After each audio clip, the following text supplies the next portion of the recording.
Do you want to move on to your favorite show of all time? Yeah, well, it's not my favorite show of all time. My favorite comedy of all time. It'll be in my top 5, maybe top 3. Okay. Yeah, I've watched it about, as I put in my wanky statement. So this that is I your posted to statement? socials. Yeah, I'll read that in a minute. You can bring that Okay. up in a sec. But yeah, it's been 25 years since the UK Office aired. And yes, as Dan put, probably quite well actually. I do think that The Office UK is the greatest comedy put from pen to paper. And I actually just, before I realized it was 25th anniversary, I literally just rewatched it. So I probably started rewatching it at like a bad time. Here's what I do with The Office. When I have nothing to watch, I'll chuck on like a random episode and I like it so much that I'll just start. I'm like, well, I might as well start from episode 1 again. So I Yeah. just do that. It's only 14 episodes, so which is crazy because I think in the US version it's like 150. Okay, that's Dan watching it. Yeah, haha, it's so funny. I just love this show, and whenever an anniversary comes up for something that you love, it's always cool when people put out things and stuff, like creatives and stuff. I will say I think it was a bit underwhelming for 25 years. I think, it's like that's a quarter of a century. It's a long time, and It is a long time, and I felt like and they in would that do time, more. it's done a lot. There's been a lot of Yes. adaptations. It It's certainly been huge. made the money, so... When you suck the money out of my ass! I don't really know what happened, but I don't know if the BBC approached Ricky, but Ricky did his own top 25 Brent moments on YouTube. It was like an hour plus video, and I did watch it, and I don't like to associate much with Ricky these days because I don't like Ricky. I feel like, when he's co-written a show like The Office, which is so like, it's so quick and sharp and funny, I think now that he's like kind of dropped to, whether you agree with this or not, I think the fact that he's like now dropped on to like doing like amusing bloopers from Sorry. about like people who are like transgender and stuff like that. That seems to be like his only Bits these days. And I don't like that. And he did this whole like top 25 moments, and it was fine, but like the impression that I got from that whole video was that it was kind of like he was like patting his own back the whole time and acting like he was the only genius behind it. He seemed to only really have good things to say about Martin Freeman. Like, for some reason, he loves Martin Freeman so much. I like Martin Freeman, but like, he mentions him all the time, and I think they were like good buddies. But as you see on the screen here, Stephen Merchant was the co-creator, co-director, and co-writer. Now, this is generally, I think, very poor on Ricky's part, and I don't think anyone can disagree with this. In that hour-long plus video, he didn't mention Stephen Merchant one time. Not one time. And he did a ton of like press interviews, and he didn't mention him one time in that. Which leads me to believe in the press interviews, his team probably prepped him before and were like, please don't mention Stephen because he doesn't want to talk about it. I know their whole like falling out is like, it's really hard to get details on it, and I've been following this for a while. I do know that Steven mentions Ricky every single time he talks about The Office, and Ricky, he doesn't mention Steven unless he's like, I've seen stuff in the past where people bring up Steven in interviews, but he never like talks about him. And I find that like really poor. I think, like we're doing now, this is a creative process, and I don't see either of us like talking to someone about it and not mentioning the other person who's there. Yeah. It's like, it's so wanky. So Stephen put out this tweet in his celebration. And did you say there was a BBC produced special? Or Yeah, something? and I watched that as well. That was Okay. with Mackenzie Crook and Martin Freeman. That was like 45 minutes. And Is it that was what this is from? fine. No, so he wasn't in it either. Okay, this was him talking at some other... And they got... This is him reminiscing on the show. Yeah. I'll play a second of it so Yeah. you get the idea. Which the ambition for us was, let's make something which will be our favourite thing. All the writing on The Office was done sort of jointly. We would just sit in a room together and kind of, spitball ideas. Done jointly. And, initially, it would be just talking about all the things that we'd experienced in offices, and then as the characters got more formed, then we'd often improvise a lot together. So one of the reasons Gareth has a sort of West Country accent is because I would often play him in the improvising sessions. Yeah, okay, interesting. So this is obviously in that clip he was pretty open. He didn't say Ricky by name, but he's obviously referring to Ricky when he says we and talks about like we came up with it this way.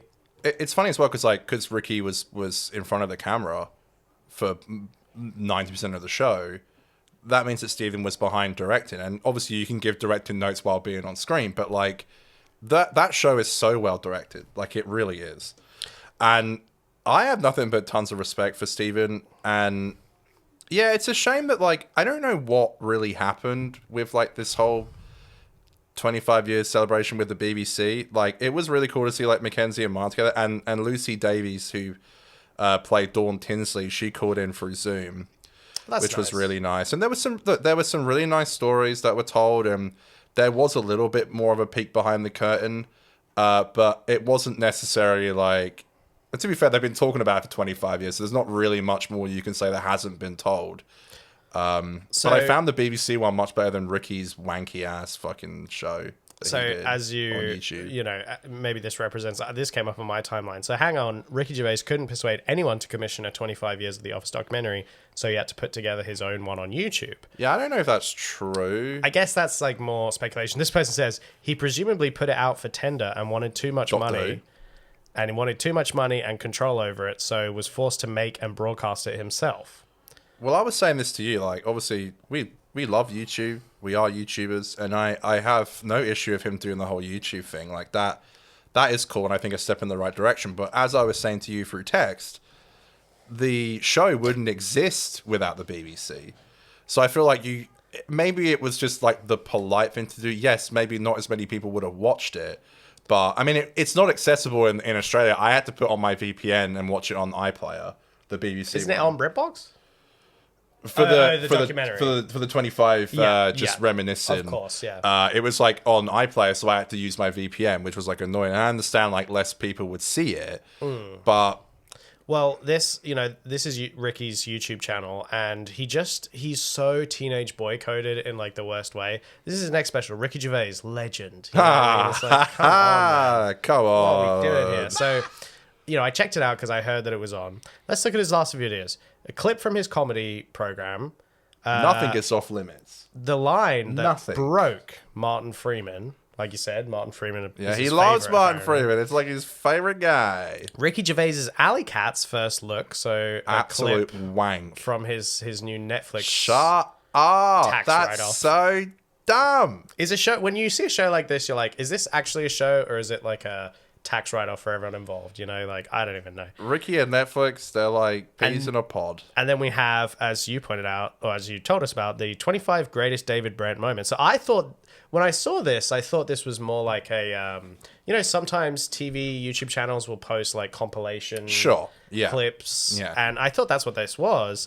And then it pretty much is that, except he gives a little bit of context. Yeah, so I saw all the buzz and I was like, oh, this is like his, documentary, I guess, that he produced. He then also posted the outtakes a few days ago, and I'm not sure. Do you know if these are new? No, God no. Yeah, so you've seen them 1,000 times. Okay, so and he must just have the rights to post it on his YouTube channel. It's weird because when they kind of showed Ricky doing his thing on that BBC one they did with Mackenzie and Martin, and they had to like credit it as like a YouTube video. Does this thumbnail looks like the most slop ass? The Bible got it wrong. This looks like a video someone would make about Ricky Gervais, but this is like on his YouTube channel. This is so weird. Yeah, it's very strange. So we have his teaser. He did a teaser.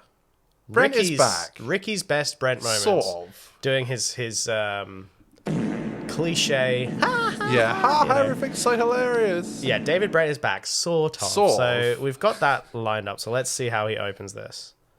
I've made a special show to commemorate 25-year anniversary of The Office. I think you can play that. Just me chatting about my memories of the show. Except the people I don't want to mention. And a whole lot more. No more than that. It's exactly that. And it was like pretty fucking boring, actually. Begging for his job back was the first bit of serious acting I've ever done. Okay, Ricky. I'll turn this place around. Oh my God, it's just so... That was the first time I ever had to Let's be actually... honest, Rick. You weren't wearing padding, were you? No, I wasn't. We'll say it then. He's done this weird... He's so fucking angry. Sometimes as well, he's sort of surprised how good looking he is. It's like he goes, really? I'm this fucking sexy? Don't know. There Not isn't much sure. difference between David Brent and Ricky, Is though. that That's possible? the thing. It's like when he's talking like It's this. just fucking ludicrous.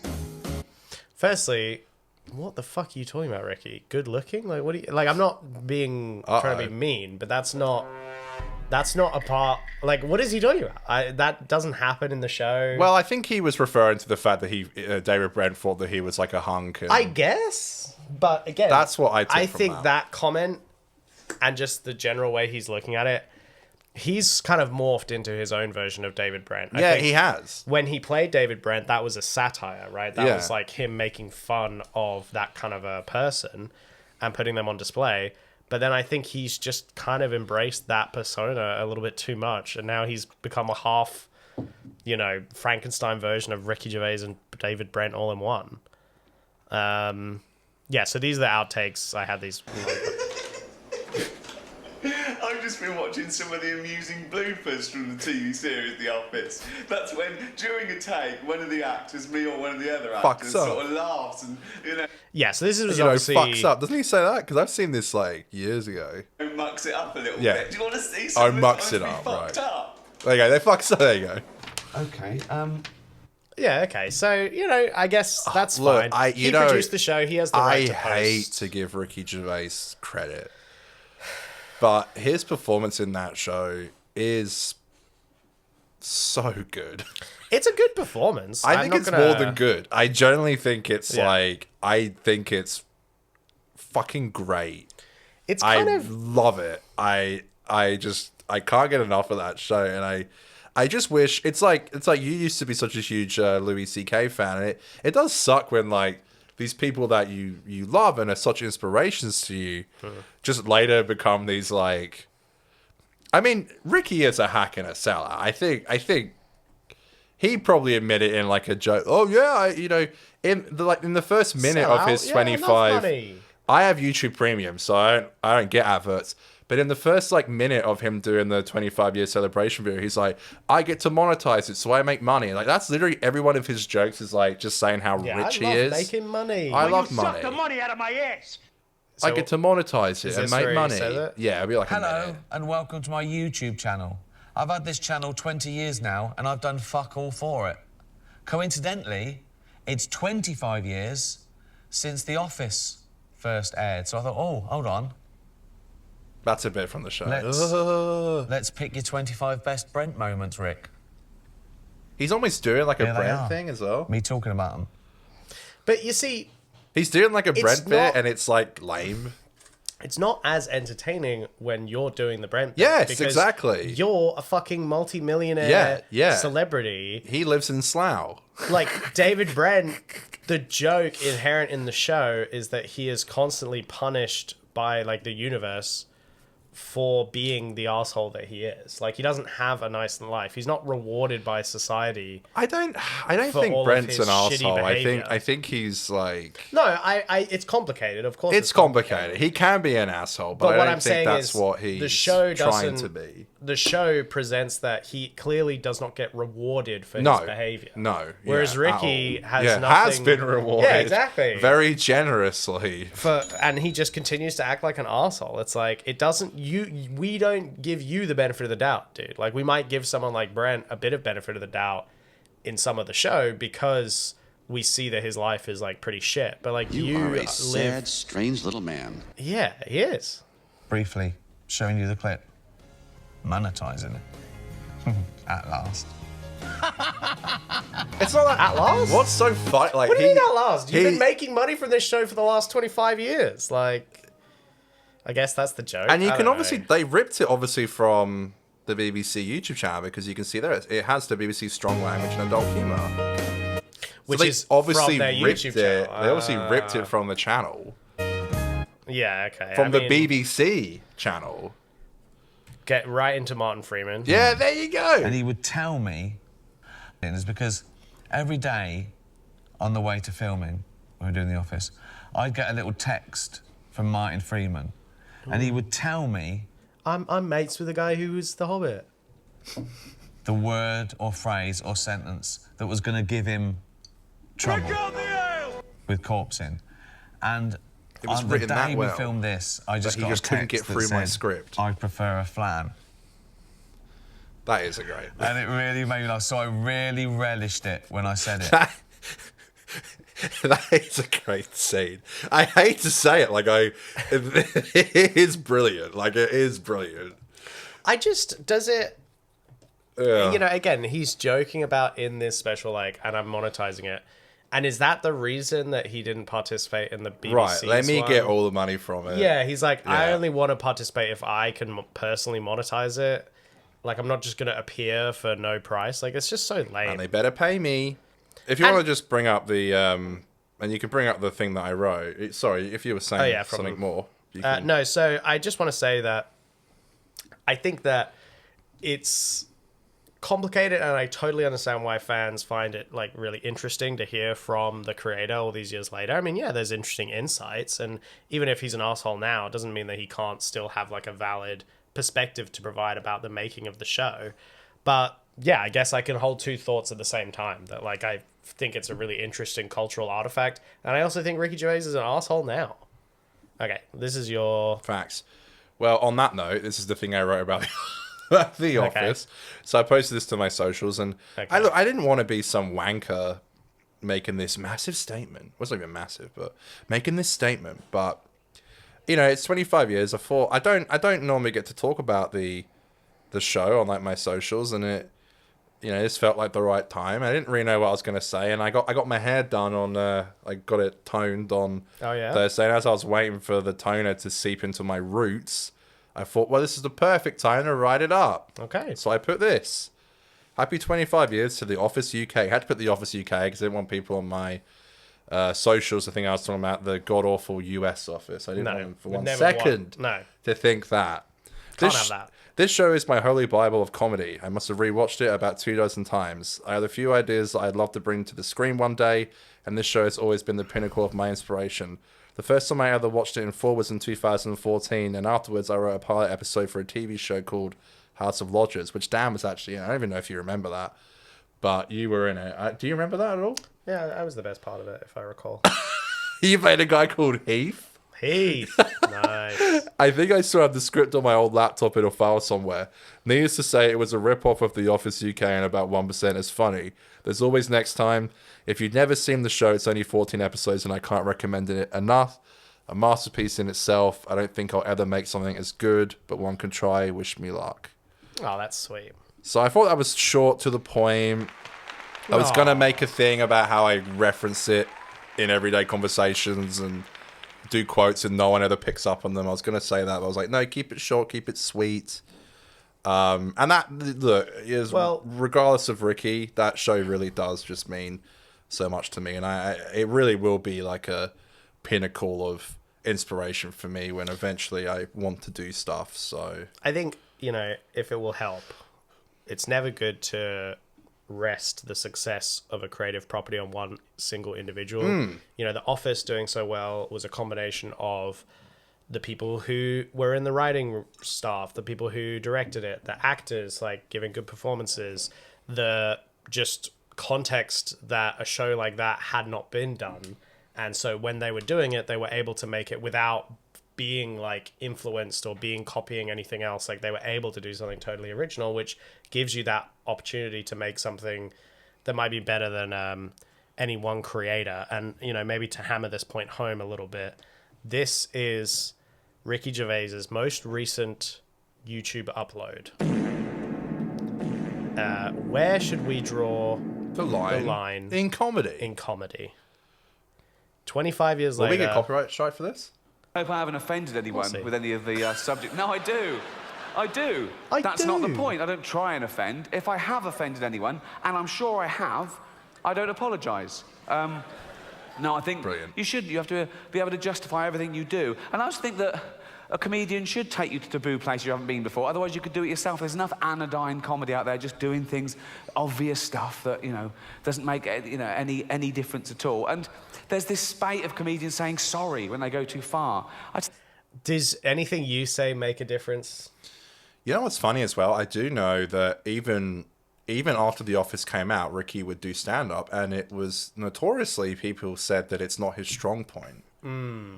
So even now, he plowed ahead. And I know they sell incredibly well, and his Netflix specials do incredibly well. But I do know people, even back in the day, during like his, I guess he's at like a new height now, but like at his like golden era, people were saying his stand-up isn't actually that good. He should stick to TV writing, I guess. You know, you say you might not ever make anything as good as The Office. Hopefully you'll never make anything as bad as Ricky Gervais' stand-up. Hey now. But anyway, that's enough of the legend. Thank you, Ricky Gervais. Thank legend. you, Ricky. Shout out Stephen Merchant. Ricky, you're fine. Yeah. Ricky the legend, Stephen Merchant the GOAT.